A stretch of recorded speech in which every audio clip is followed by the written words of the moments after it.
21 juillet 2021 à Lomé, plus précisément dans l'auditorium des 3 ministères au nouveau centre administratif, 6 à l'avenue de la nouvelle présidence de la République, une réunion technique a regroupé le comité technique, les parties prenantes, le comité de pilotage et les bénéficiaires du projet Amélioration de la résilience agricole à la salinité par le développement et la promotion des technologies adaptées aux producteurs vulnérables, RESAD. Nous sommes ici pour le partage des résultats des activités réalisées en 2020 et en même temps partager ou échanger sur notre préparation pour l'année 2021 qui est en cours et en même temps recueillir l'avis des participants sur les différentes orientations qui seront faites au cours de cet atelier. Je peux dire que nous avons démarré ce projet en 2019 avec un lancement officiel fait en avril 2019. Et donc, nous sommes sur cette phase de réalisation du projet. Et à ce jour, nos équipes pluridisciplinaires qui sont sur le projet ont effectué un certain nombre d'activités qui sont sanctionnées par des rapports. Excellencies, ladies and gentlemen, it gives me a great pleasure to greet you all today. Unfortunately, I couldn't be with you, but I am happy to know that so many of our partners and stakeholders in Togo are already attending. It is an important meeting to discuss our collaborative activities under RESADE project. RESADE is currently underway in 7 countries, including Togo. As its core, the project is about food security, poverty reduction, and climate change adaptation, especially in salt-affected areas. It is also about resilience to threats to rural livelihoods, which often depends on agriculture. Africa's population is forecast to double by 2050 from 1.25 billion to 2.5 billion. As a result, demand for agricultural produce, such as cereals, will nearly triple. This means smallholder farmers, the main producers of food in Africa, will have to expand areas under cultivation, increase productivity per hectare, and reclaim any marginal land. It is estimated that over 19 million hectares of land is affected by salinity in sub-Saharan Africa. Therefore, mitigation and prevention of salinity is important to address the growing problems of hunger, poverty, and climate change. This is the rationale behind RESADE, which is financed by the International Fund for Agricultural Development, IFAD, and the Arab Bank for Economic Development in Africa, BADIE.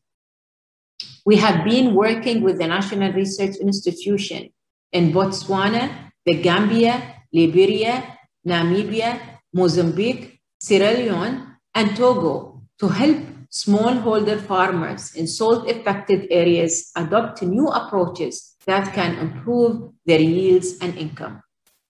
As part of this work, our scientists and partners are introducing climate-resilient food and forage crops and promoting adoption of best practices in agronomic management.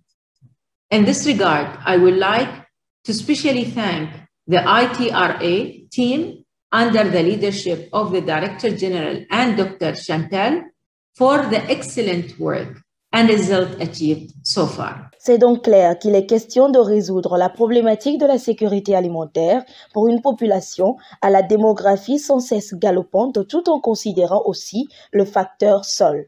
Ce même sol sur lequel tout doit se partager, notamment l'agriculture, l'environnement, les habitats, etc. Les diverses productions, qu'elles soient animales, végétales, halieutiques, tout ceci se joue sur ce même sol. Et c'est sur ce même sol que la population doit également vivre. À cela, il faut ajouter les phénomènes de changement climatique avec tous les revers manifestés et vécus de diverses manières à travers le monde, comme vous venez de le dire. Dans cette problématique de sécurité alimentaire, avec tous ces différents facteurs qu'il faut considérer, il est vraiment nécessaire de les prendre en compte et de voir quelle est l'approche de solution ou la solution la plus appropriée possible. Et c'est là où il faut mettre en commun tous ceux qui peuvent intervenir dans ce sens. La présente réunion, donc, comme il a été dit, c'est de partager les résultats atteints par la mise en œuvre de ce projet et de recueillir surtout les observations des uns et des autres de façon à contribuer à l'amélioration des protocoles qui devront aboutir à des résultats applicables à la portée des paysans concernés par cette problématique de salinité des sols. Nous espérons que ces résultats seront de plus en plus probants, comme cela a été déjà démontré, pour que ça puisse être étendu à tous les endroits où cela sera nécessaire. Parmi les activités réalisées, on note entre autres la réalisation de la monographie du système de production agricole au Togo, l'étude sur l'état des lieux de l'irrigation au Togo, la carte de la salinité de la région de la Kara et de la centrale avec des tests de variétés de riz tolérants à la salinité, la mise en place effective d'un site de démonstration muni de forages et d'un dispositif d'irrigation goutte à goutte dans le village d'Ati à Pédokoué, pour ne citer que ceux-là. Les rapports de toutes les activités réalisées ont été présentés aux participants.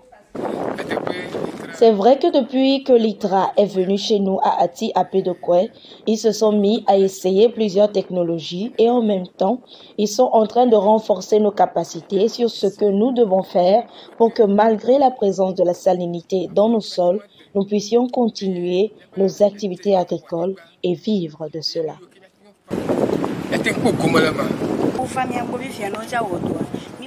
Lorsqu'ils arrivent pour effectuer leurs travaux, nous les aidons, que ce soit dans la préparation du sol ou le semis, de sorte que nous apprenions en même temps.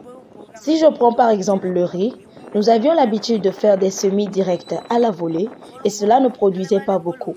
Mais avec leur arrivée, ils nous ont appris qu'il faut faire des pépinières et faire des semis en ligne à l'aide de cordes. Démarré en 2019 pour une durée de 4 ans, le projet RESAD sera prolongé d'1 année pour rattraper les retards causés par la crise sanitaire liée au Covid-19.